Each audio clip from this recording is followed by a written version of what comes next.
Hello everybody, welcome back to my YouTube channel that is the BS Law Entrance Exam by your coach Vakul Hanspal. This is Vakul Hanspal, the founder and the CEO of this very edtech startup. And today आज हम करने वाले हैं एक बहुत बहुत बहुत important topic that is COP 30। तो जो भी कॉप वाले टॉपिक्स है सारे के सारे बहुत इंपॉर्टेंट है, बहुत मोस्ट रिपीटेड क्वेश्चंस हैं क्लैट के जो कॉप से रिलेटेड आते हैं। हो सकता है आपसे डायरेक्टली 5 मार्क का ही पूरा पैसेज पूछ लिया जाए। आई एम अफ्रेड कि ये वीडियो क्लैट से बस पहले पहले ये रिलीज हो जाए। ऐसा ना हो कि ये पोस्ट हो रही है क्लैट के बाद, बट आई होप ये क्लैट से पहले ही आई होगी आपके पास। So, very, very important topic. If you not skip this at all, if you're skipping this, in this means that you are missing on a lot many things, right? तो COP 30 में हमारे पास corp में ही of course 3 चीजें आती है जो हमें देखनी है। तो हम COP 30 के सारे हाइलाइट्स, जितने भी कॉप है COP 1 से लेकर एंड तक, we are going to do everything. चाहे वो UNFCCC हो, UN CBD हो, या फिर वो UNCCD हो, उन सब चीजों को देखिए। UNEP, UNHCE, सब कुछ देखने वाले हैं इस वेरी वीडियो में, ठीक है। Let's go. Okay. So the very first thing that we have, the very, very first environment ka declaration that we have, that is Stockholm Declaration. Stockholm Declaration of 1973. The very first convention on this is Stockholm Declaration, Stockholm Convention 1972 में हुआ था। Your United Nations Conference on Human Environment, the very first body you had regarding environment, the very first body, the parent body of everything. तो 1972 में इसने ये Stockholm convention दिया। और Stockholm conference, one of the very first conventions regarding environment. इसको आप याद रख लेना 1972 एज इट इज स्टॉकहोम को, क्योंकि ये पूछा जाता है, ये भी काफी ज्यादा पूछा जा चुका है, right. Let's move on to the next one. Okay. So the next is about UNEP was established. Enger Anderson is the current executive director. You don't have the chairperson of UNEP currently right now. UNEP is United Nations Environmental Program. It was established afterwards from this Stockholm Conference or from this Stockholm Declaration. This was established. Current UNEP का executive director is Inger Anderson. Just remember the name. Very important because chairperson is not there. इसी साल का है, 2027 तक इनको term अपना पूरा करना है, राइट। फिर 2012 में आपका यूनाइटेड नेशंस एनवायरमेंटल असेंबली बनती है, which is the governing body of UNEP।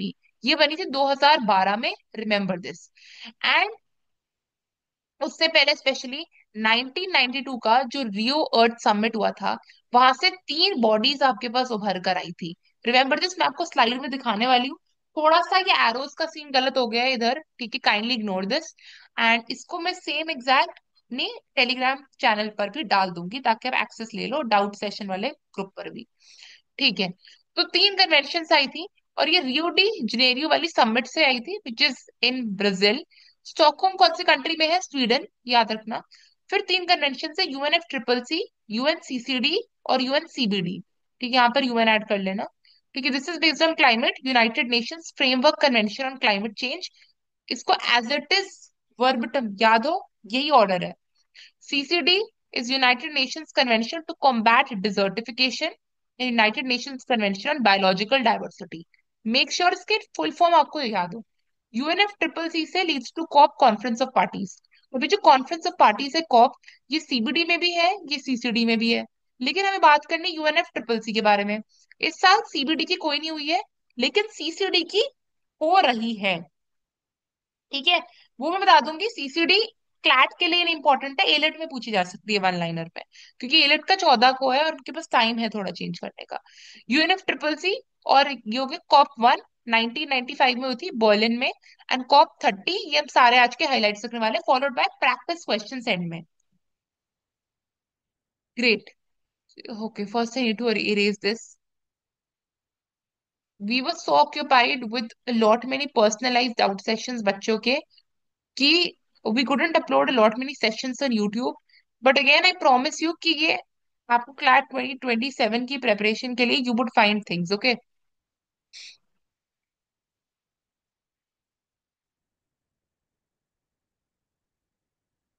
Right. Okay. There was some technical glitch. Anyway, what is COP?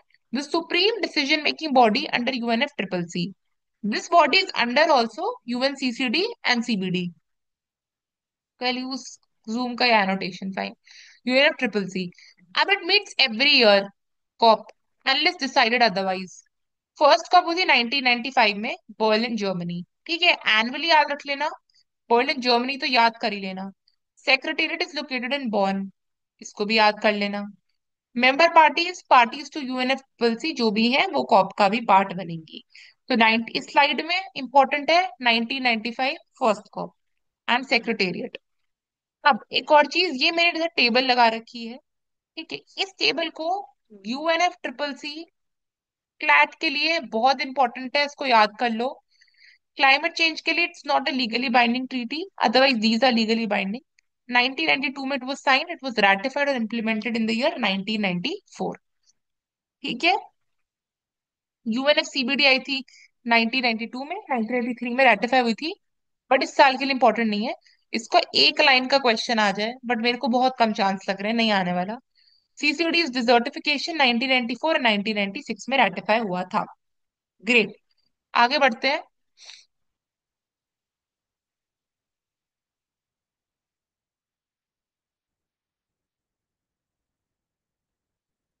So UNF triple C Belem Brazil में हुई थी इस साल, राइट, यू नो दिस। ये कब हुई थी? 10 से 21 तक नवंबर में। अब इसको डेट को याद करना is not important at all, हो सकता है पूछ लिया जाए अगेन। तो 10 से 21 तारीख तक remember this. Who was the president, who was the current president of Brazil? Lula da Silva, right? Remember that man's name. He is also going to run for his fourth term. 2026 में Brazil में elections होने वाले हैं, ये भी मैंने बता दिया साथ में। अगर पूछ लिया जाए कि नेक्स्ट अपकमिंग इलेक्शंस कौन से हैं, ये पूछ लिया जाए करंट प्रेसिडेंट कौन सा है, तो मात नहीं खाओगे इसमें तो। COP30 का प्रेसिडेंट कौन है? Andre Correa do Lago. He is the diplomat, he is the current diplomat as well, and ये प्रेसिडेंट भी थे। उनका नाम बहुत जरूरी है। यूएन ट्रिपल सी अगेन हमें पता है 30th सेशन है, इसलिए हम COP30 बोल रहे हैं। ठीक है, ये हुआ था first COP held in amazon region, hosted in Belem, Para, Brazil. नाम, सिटी का नाम जरूर याद कर देना, बेलिम। ठीक है, and this person name as well. ठीक है, मैं सबको थोड़ा थोड़ा धीरे धीरे चल रही हूँ, मैं थोड़ा, आपको लग भी रहा होगा थोड़ा जल्दी जल्दी चल रही हूँ, बड़े hope my speed is fine, मैं बिल्कुल वो नहीं लग रही कि बहुत ही धीरे हूँ। एनीवे, अब इसकी मेजर हाइलाइट्स क्या है, इसको याद करना बहुत जरूरी है, इसको याद कर लेना प्लीज, मेजर हाइलाइट्स, क्योंकि ये पूछे जाते हैं।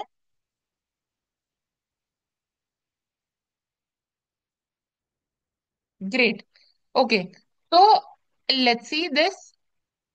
वेट वेट वेट, हाँ, तो पहला आपका था Belem package. Belem package introduce हुआ था, set of 29 negotiated decisions focusing on shifting decision from discussion to implementation. Implementation की बात है तो बेलेम पैकेज है आपके पास, रिमेंबर दिस। ये मैं इसलिए लर्न करने को बोल रही हूँ, COP28 से रिलेटेड ऐसे क्वेश्चंस आए थे। ठीक है, फिर दूसरा है जस्ट ट्रांजिशन मैकेनिज्म आया है, या फिर बेलेम एक्शन मैकेनिज्म भी बोलते हैं इसको, JTM, to support the workers economies transitioning away from fossil fuels. ये 2 पॉइंट ऊपर के याद रखने हैं। Global implementation tracker plus mission to 1.5 degree Celsius, monitor if national action NDCs naturally determined commitments align with 1.5 degree Celsius climate goal. हमारी ये है कि हमें अपना क्लाइमेट, हमारा टेम्परेचर 1.5 डिग्री सेल्सियस जो हमने थ्रेशोल्ड रखा हुआ है उससे ऊपर ना जाए, इसके बारे में हम बात हो रही है कि इससे ग्लोबल इम्प्लीमेंटेशन ट्रैकर लगा रहे हैं। National adaptation plan, implementation alliance, agreement plus triple adaptation finance by 2030। Question पूछा जा सकता है triple adaptation finance by which year? हो सकता है बच्चे 2027 पे टिक करके आ जाए, बट आप अगर आप ये वीडियो देख रहे हो तो 2030 पे टिक करके आना। Agreement on 59 global indicators to track progress under global goal on adaptation. Tropical Forest Forever Facility, TFFF, payment for performance fund aiming to mobilize कितने 125 billion US dollars to reward preservation of tropical forest. First contribution Brazil ने दिया है $1 billion का। तो देख लेना पहली country कौन सी थी, ब्राजील। वैसे ब्राजील टिक करके आओगे, लेकिन हो सकता है लोग इंडिया भी टिक करके आ जाए। Belem 4x pledge aim to quadruple, 4 times बढ़ाना use of sustainable fuels, hydrogen, biofuels, e fuels by 2035 as compare to 2024। 2035 को ईयर को याद रख लेना, और इधर आपका फाइनेंस है by national adaptation finance, triple adaptation finance by 2030। Belem health action programme है, announced on Health Day 13 November to strengthen global health. And Belem gender action plan भी है, ये हर जगह होता है फॉर अपलिफ्टमेंट। तो इन पॉइंट्स को प्लीज याद रख लेना, very important highlights for COP 30, पूछी जा सकती हैं, बिल्कुल पूछी जा सकती हैं। फिर हम आते हैं आपके सारे कॉप पर। तो सारे को हम देखने वाले followed by practice questions toward the end. तो पहले कॉप 1 किधर हुई थी मेरे को बताना, 1995 में हुई थी, बर्लिन जर्मनी में। अब आई थिंक सबको पता ही है इसका आंसर और कोई दिक्कत की बात नहीं होगी। कॉप 3 1997। अब जो जो मैं कॉप दिखा रही हूँ ना, सिर्फ वही याद करने हैं, और जो जो चीजें मैं बता रही हूँ सिर्फ वही चीजें याद करनी है। You will be sorted on COP. एक भी क्वेश्चन गलत नहीं होगा जो 5 मार्क का आएगा क्लैट में। तो देखो, first legally binding emission reduction commitments applied to this, this is the first legally binding emission reduction commitments बनाई थी, फर्स्ट लीगली बाइंडिंग। पूछा जाए question, this is the statement, this was the COP 3 Kyoto 1997। जो लगेगी आपके पास emission reduction by to developed countries, क्योंकि developing को टाइम नहीं मिला था डेवलप होने के लिए, और उन पर पहले ही कमिटमेंट्स लगा दी थी, it would be unfair, therefore we have done it only for the developed countries. Introduce clean development mechanism, joint implementation, emission trading, not relevant, छोड़ दो। ये दो स्टेटमेंट याद रखो। कॉप 7 2001 माराकेश मोरक्को में हुई थी। ठीक है, मार्केश मोरक्को में detail rules for Kyoto protocol, compliance system plus carbon accounting, set stage for Kyoto ratification. Honestly speaking, they won't ask you what came in this particular COP, they'll ask you COP 7 किधर हुई थी। COP 7 क्योंकि it is, क्योंकि रहती है ना news में, आप देखो ना when you are reading articles about COP, ये फ्रीक्वेंटली रिपीटेड कॉप्स आपको दिखेंगे जो मैं इधर आपको दिखा रही हूँ। ठीक है, COP 7 Marrakesh Morocco. COP 8 very very relevant, new Delhi में हुई थी, इंडिया में। ठीक है, दिल्ली डेक्लेरेशन पास हुआ था, focused on development needs of the poorest countries and reform CBDR, common but differentiated responsibilities. You know but CBDR, common goal is कि हमें पोल्यूशन को कम करना है, कॉमन गोल इज अर्थ को हरा भरा करना है। डिफरेंशिएटेड रिस्पॉन्सिबिलिटीज में एमिशन कौन कितना कम करेगा, डेवलप्ड कंट्रीज बोलेंगी वो पैसे देंगी, उनका ये गोल रहेगा डेवलपिंग कंट्रीज को, ताकि वो एमिशन रिड्यूस करें, ताकि वो इन्वेस्ट करें नॉन एमिशन वाली टेक्नोलॉजीज। आप sorted on this, focus on development of needs of poorest country specially, COP 8 में। फिर अब आ जाओ कॉप 13 में, Bali Indonesia. Bali action plan initiated negotiations for post Kyoto agreement. It is like Marrakesh वाली same चीज, just skip this. And even in fact COP 13 पूछना भी थोड़ा इरेलीवेंट है, तो you can skip this. Copenhagen Denmark, very very important, very very important. Copenhagen accord sign हुआ था इधर। वर्ल्ड में हम टेम्परेचर, एक जो agree to limit warming less than 2 degree Celsius, 2 degree Celsius से हम टेम्परेचर बढ़ने नहीं देंगे, ये इसमें डिसाइड हुआ था। क्वेश्चन पूछ सकते हैं 2 डिग्री सेल्सियस वाला। डेनमार्क कॉप 15 याद रखना, न्यूज में रहता है, 2009 में होती, ईयर भी याद रखना। Developed countries pledge USD $30 billion वो देंगी। ठीक है, 2010-12 के बीच में उन्होंने प्लेज करा, तो they going to give this amount, remember the amount also $30 billion. और लॉन्ग टर्म कमिटमेंट, ये तो शॉर्ट टर्म थी, बट लॉन्ग टर्म में वो $100 बिलियन देंगी पर ईयर बाय 2020 तक, लेकिन एक भी पैसा हमें रिसीव नहीं हुआ है, एक भी पैसा डेवलपिंग कंट्रीज को रिसीव नहीं हुआ है। तो very very important COP 15। COP 1 is important, 3 is important, 15 is important, and new Delhi COP 8 is important. Okay, then आते हैं हम Cancun Mexico. Establish green climate fund, very very important, framework for adaptation mitigation Cancun, ये agreements not relevant, but हाँ green climate fund पूछ सकते हैं। COP 16 2010 Cancun Mexico. Doha Qatar में next है एक्सटेंडेड क्योटो प्रोटोकॉल टू 2020, जो benchmark था पहले का उसको बढ़ाकर 2020 तक हम इसको पूरा करना है। और इमिशन रिडक्शन करना है एमिशंस में 18% बाय डेवलप्ड कंट्रीज 1990 लेवल्स। तो अब 1990 से चालू कर रहे हो कि 1990 से जितने भी एमिशंस हैं उन एमिशंस को ध्यान में रखते हुए 18% तक एमिशंस को कम करना है। This was said in Doha Qatar वाला अकॉर्ड। फाइन, कॉप 18 को याद रख लेना, 2020 तक क्योटो प्रोटोकॉल को एक्सटेंड करें। Major thing is 18% emission reduction, keeping 1990 levels in mind. Okay, next is आपका COP 19 which is Warsaw Poland. Very important है in terms of loss and damage fund का mechanism. Loss and damage fund का मैकेनिज्म इस particular COP में आया था। ये भी चीज याद रख लेना जैसे हमने ग्रीन क्लाइमेट फंड के बारे में करी है, राइट। एंड REDD प्लस क्या होता है? This is reducing emissions from deforestation and forest degradation plus the conservation, sustainable management of forest and enhancement of forest carbon stocks. Nobody is going to ask you the full form of this. Remember REDD plus, which is about reducing emissions, deforestation or degradation of forests, plus bringing sustainability and conservation.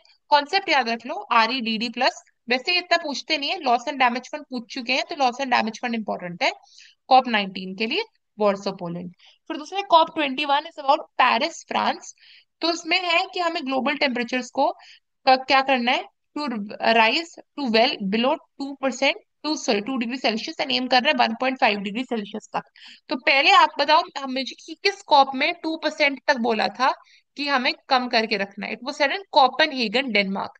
लेकिन अब हमने एक new M बनाया कि 1.5 degree Celsius तक इसको रखेंगे। Nationally determined contribution सब कंट्रीज को सबमिट करनी पड़ेगी कि कंट्रीज अपने इंडिविजुअल लेवल पर क्या कर रही हैं क्लाइमेट चेंज को कंट्रोल में रखने के लिए या फिर एमिशंस को कंट्रोल में रखने के लिए। ठीक है, we were reading about it somewhere as well, right अभी। चलो वो आगे आएगा, ठीक है। ग्लोबल स्टॉकटेक रिपोर्ट, सब अपनी कंट्रीज अपने कंट्री में क्या हालात चल रहे हैं क्लाइमेट से रिलेटेड वो रिपोर्ट निकालेंगे हर 5 साल में, ये भी डिसाइड हुआ था।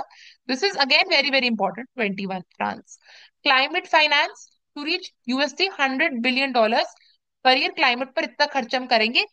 तो please remember this, please remember this. Loss and damage fund कब आया? कोपेनहेगन का डेनमार्क समिट क्यों इंपॉर्टेंट है? ग्रीन क्लाइमेट फंड कब आया था? 2 डिग्री सेल्सियस कोपेनहेगन में बोला था, 1.5 डिग्री सेल्सियस पेरिस वाले में बोला था COP 21 में। Remember this. COP 26 very very important, Glasgow UK में हुआ था। इंडिया ने अनाउंस करा कि हम नेट जीरो बनेंगे बाय 2070। ठीक है, called for phase down of coal, first time in COP history की कोई कोल को कम करने की बात कर रहा है। नेट जीरो बाय 2070, प्लीज इसको याद रख लेना, this was the goal. And Glasgow का एजेंडा था 41 कंट्रीज प्लस इंडिया उसमें पार्टिसिपेट करी। कंट्री का ये नंबर तुम्हें याद करने की जरूरत नहीं है, बट हाँ, phase down of coal and net zero 2070, Glasgow UK में हुई थी। COP 26 2021, आप तो रिवाइज करते आ रहे होगे तो ये रिवीजन सेशन भी होगा तुम्हारा। अच्छा, इंडिया का पंचो अमृत गोल लॉन्च हुआ था इस पर्टिकुलर समिट के टाइम पर ही। क्या बोला था इसको याद करना है पूरा, इसको वर्बटम पता होना चाहिए। बता रही हूँ, इंडिया का कमिटमेंट क्लाइमेट एक्शन के लिए, develop non fossil energy capacity to reach 500 gigawatt by 2030। Remember this, ठीक है, कि आपको नॉन फॉसिल फ्यूल कैपेसिटी मतलब सोलर एनर्जी, विंड एनर्जी, जो भी आपके पास रेन्यूएबल सोर्सेस ऑफ एनर्जी है, वो 500 गीगावाट्स बाय 2030 तक इंस्टॉल कर लो। 50% ऑफ कंट्री की एनर्जी नीड्स को रेन्यूएबल एनर्जी से मीट करो बाय 2030। ठीक है, half of the energy needs bye renewable sources of energy. Reduce करना है total carbon emission by 1 billion turns आज तक और 2030 के बीच में। 1 बिलियन टन्स, 50%, और 2030 तो सब में आ रहा है एक्सेप्ट कि हमें नेट जीरो बनना है बट 2070, बाकी सब में 2030 है। तो एक ट्रिक है, carbon intensity of the economy less करो बाय 45% और net zero emissions by 2070। Simple है, 50% कंट्री के एनर्जी नीड्स को रेन्यूएबल सोर्सेज से पूरा करना है। रेन्यूएबल कैपेसिटी 500 गीगावाट तक चाहिए। नेट जीरो बनना है 2070 तक। कार्बन फुटप्रिंट को रिड्यूस करना है बाय 45% 2030 तक। और 1 बिलियन टन ऑफ कार्बन को कम, एमिशंस को कम करना है आज से और 2030 तक। Cool, very cool. अब आते हैं, नेक्स्ट है वेरी रेलेवेंट, आपका COP 27 में शार्म एल शेख इजिप्ट में हुई थी ये वाली summit. It is about loss and damage fund was established in this year. Then mangrove alliance very important was is also established in this year. India's long term low emission development strategy was also established in this year. But ये long term वाला इतना relevant नहीं जितना mangrove वाला relevant है। Mangrove की report भी निकलती है, उसका ध्यान रखना। Global Shield Financing Facility also very relevant for you, G7 countries, and USD 3.1 billion plan for early warning systems. And it is not relevant though। जो जो मैं आपको इम्पोर्टेंट है, जो जो पूछा जा सकता है, सिर्फ वही भी आपको बता रही हूँ। इसमें आप ये याद कर लेना, मैंग्रोव अलायंस था और लॉस एंड डैमेज फंड है। ठीक है। Okay, loss and damage mechanism establish हुआ था आपका पोलैंड में, ये कॉप 19 में, से कंफ्यूज मत करना। यूजुअली वो लॉस एंड डैमेज फंड ही पूछेंगे, वो मैकेनिज्म नहीं पूछेंगे। तो मैकेनिज्म हुआ था आपका कॉप 19 में, और फंड स्टैब्लिश हुआ था आपका शामिल शेख इजिप्ट में। तो फंड पूछेंगे, मैकेनिज्म वाला स्किप कर सकते हो फिर भी, ठीक है। तो मैंग्रोव अलायंस याद रख लेना, और global shield financing facility by G7 nations, long term वाला छोड़ सकते हो। पंच अमृत को याद कर लेना। अब आते हैं कॉप 28 में। तो 700 मिलियन प्लेज हुए थे for loss and damage fund in this. Remember the amount. Faced out use of fossil fuels was discussed, India ने लॉन्च करा था वही कॉप 26 में 2021 में, जो ग्लासगो यूके में हुई थी, कि फेस्ड आउट कोल को हम चालू करेंगे पॉलिसी को। 11,000 gigawatts of renewable energy target by 2030 पूरे वर्ल्ड के लिए, इसको याद रख लो। Reduce global cooling emission 68% by 2050, important है कूलिंग एमिशंस के लिए। Triple nuclear energy capacity by 2050, इसको भी याद रख लो। नेट जीरो आपको पता है, बात हुई है 2070 की। न्यूक्लियर एनर्जी में ट्रिपल होना है 2050 तक। कूलिंग एमिशंस को 68% तक रिड्यूस करना है। इसको प्लीज याद कर लो। ठीक है, इंडिया के इनिशिएटिव्स इससे रिलेटेड कौन से लॉन्च करे थे इंडिया ने, वो करे थे, सिर्फ नाम नाम पता कर लो। When we were preparing for ourselves for CLAT, then we had read everything in detail, but क्योंकि COP 28 नहीं हुआ है इस साल अगेन, तो इतना आपको सिर खपाने की जरूरत नहीं है। ठीक है। Green credit initiative, lead IT 2.0, global reverse alliance, cities alliance and quad climate working group, मोटा मोटा याद रख लो, पूछा जा सकता है इंडिया के कौन से इनिशिएटिव है इनमें से, कौन इनमें से नहीं है, तो आप इसको बस याद कर लो। बाको अजरबैजान में 2024 में कॉप 29 हुआ था, थीम इसका था क्लाइमेट फाइनेंस। नेगोशिएशंस इसके हुए थे न्यू कलेक्टिव क्वांटिफाइड गोल पर, right, and which is NCQG, new collective quantified goal. Finance expectations 1 to 1.3 trillion dollars ये पर ईयर बाय 2030। पहले भी हमने गोल बनाया था $100 बिलियन का, बट अब उसको हमने इंक्रीज कर दिया। लॉस एंड डैमेज ऑपरेशनलाइजेशन, कैसे हम लॉस एंड डैमेज मैकेनिज्म जो आया था, और वॉर्सो पोलैंड वाली समिट में हुआ था, और कैसे लॉस एंड डैमेज फंड जो कॉप 27 में आया था उसका क्या करना है, और उसका ग्राउंड वर्क रखेंगे कॉप 30 में। तो कॉप 30 में जो जो चीजें हुई थी वो आपको अच्छे से पता है। मैंने को कॉप 30 का प्लीज, मैं it's a folding and request, अगर आप एम कर रहे हो Tier 1 NLU या फिर Tier 2 NLU, so in that case इसको देख लेना, या फिर even if in fact not even any NLU, if you're focusing on any college which accepts CLAT scores and which is also very prestigious college, उसके लिए भी focus on these, very important, you cannot skip this, please you have to do this। uh, and ये भी नाम याद रख लेना बंदे का। ठीक है, क्वेश्चंस पर हम आते हैं सीधा। पेरिस अग्रीमेंट कौन सी कॉप का था पार्ट? ठीक है, आंसर देख लो। मैं प्रोबेबल क्वेश्चंस बस बता रही थी, आपको बता रही हूँ उसमें। COP 20, what is happening today. Hmm COP 21 में हुआ था Paris agreement.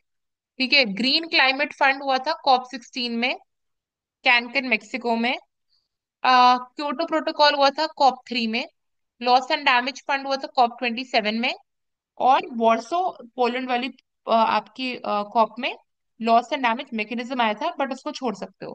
First global stock take कब रिलीज हुई थी COP 28 में? मेरे को कमेंट सेक्शन में बताना कि हमने आइडिया कब रखा था कि हम हर 5 सालों में ग्लोबल स्टॉक टेक रिपोर्ट निकालेंगे, ये मेरे को कमेंट सेक्शन में बताओ। फिर होते न्यू कलेक्टिव क्वांटिफाइड गोल्स का डिस्कशन हुआ था COP 29 में। और just transition mechanism JTM launch हुआ था COP 30 में इस साल, जो ब्राजील में हुई थी। पिछले साल हुई थी बाकू अजरबैजान में, ये हुई थी दुबई में, ये हुई थी इजिप्ट में, ये हुई थी आपकी जापान में, ये हुई थी मेक्सिको में, ये हुई थी पेरिस में। ये तो है ही। ये था आपका। एक और चीज बस याद रख लो, मैं आपको लास्ट के लिए बता रही हूँ, ये एलिट के लिए ध्यान में रखने लायक है, बिकॉज अब पेपर बन चुका होगा क्लैट का, वी आर नॉट एक्सपेक्टिंग कि वो क्वेश्चन को डालेंगे। UNCCD, हमने बात करी थी UNFCCC के बारे में, हमने पूरी बात कर ली। UNCCD और UNCBD का इस साल में कुछ नहीं हुआ। तो यूएनसीसीडी में, लेकिन आप बायोलॉजिकल डाइवर्सिटी डे जरूर आपको पता हो और थीम जरूर पता हो। तो सीसीडी में आप याद रखना, ये जो है ना समिट, ये 1 से 5 दिसंबर के बीच में हो रही है, पनामा सिटी में। ठीक है, पनामा सिटी में ये 1 से 5 दिसंबर 2025 में ये समिट हो रही है। ठीक है। और basically it's on the review of some kind of implementation of this convention itself. तो ये इसका आपको गोल देखने की बिल्कुल भी जरूरत नहीं है कि किस पर्टिकुलर कमिटी के इम्प्लीमेंटेशन के बारे में या फिर उसके स्टेटस के बारे में बात हो रही है। जस्ट रिमेंबर यूएनसीसीडी किस जगह हो रही है, ये आपको पूछा जा सकता है एलिट के पॉइंट ऑफ व्यू से कि पनामा सिटी में हो रही है इस साल। और ये है कि आपका कब बनाते हो, world day to combat desertification, because it's United Nations commission to combat desertification, right. मैं बताकर चल रही हूँ, मैं अभी ये बता देती हूँ, एलिट के लिए इंपॉर्टेंट है ना। World day to combat desertification and drought, ये आपका आता है जून 17 को। ठीक है, और इस साल का थीम था restore the land, unlock the opportunities. तो I am repeating this again, restore the land, unlocking the opportunities. To be precise, it is unlock the opportunities, not unlocking. तो restore the land, unlock the opportunities जून 17 को मनाते हो आप, world day to combat desertification and drought. इसको note down कर लेना, 1 से 5 दिसंबर के बीच में पनामा सिटी में यूएनसीसीडी वाली कॉन्फ्रेंस हो रही है। और ये सीबीडी का इस साल कुछ नहीं है, यूएनएफ ट्रिपल सी का जो भी हो सकता था क्वेश्चन बिल्कुल आ सकता है इस पर, वो हो सकता है पूछ लिया जाए। लेकिन ये भी हो सकता है क्योंकि कॉन्फ्रेंस 21 तक हुई है तो ये ना पूछे, बट क्योंकि क्लैट 7 दिसंबर को हो रहा है तो हो सकता है चांसेस। अगर 1 दिसंबर को हो रहा होता तो स्किप कर देते, बट उनके पास है टाइम कि वो डाल सकते हैं क्वेश्चन को। चलो, we are done with this now. Thank you so much everybody. अगर आपको कोई भी डाउट्स हो तो या तो आप मेरे को डीएम कर दो इंस्टाग्राम पर। ठीक है, पर्सनलाइज डाउट सेशंस अगर आपके लेने हैं, इनफैक्ट क्योंकि स्लैट का भी अब चालू होने वाला है season after AILET and CLAT. तो अगर आपके पास इंटरव्यूज लेने, I share my SLAT story as well. I qualified for both Symbiosis law school Pune and Noida, and interview भी हो गया था clear, everything got cleared, right. तो if you want some kind of guidance for SLAT, we would be holding personalized interviews for SLAT, right?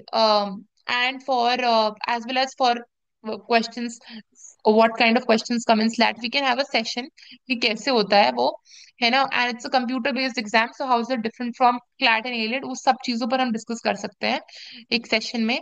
हम interviews के बारे में, personal interviews चाहिए तो मेरे को डीएम कर दो इंस्टाग्राम पर, या फिर even if some people have also contacted me on LinkedIn, so you can do it on LinkedIn. Kindly do it on the business page, preferably don't do it on the personal account. Even if you do it on the personal profile, I'll be happy to reply, no worries. And similarly, this Instagram is done, LinkedIn is done. Comment section is always open on my YouTube. Please, people comment are commenting, so I love that particular thing. And next to have Telegram. On Telegram, we have two things. You know about it.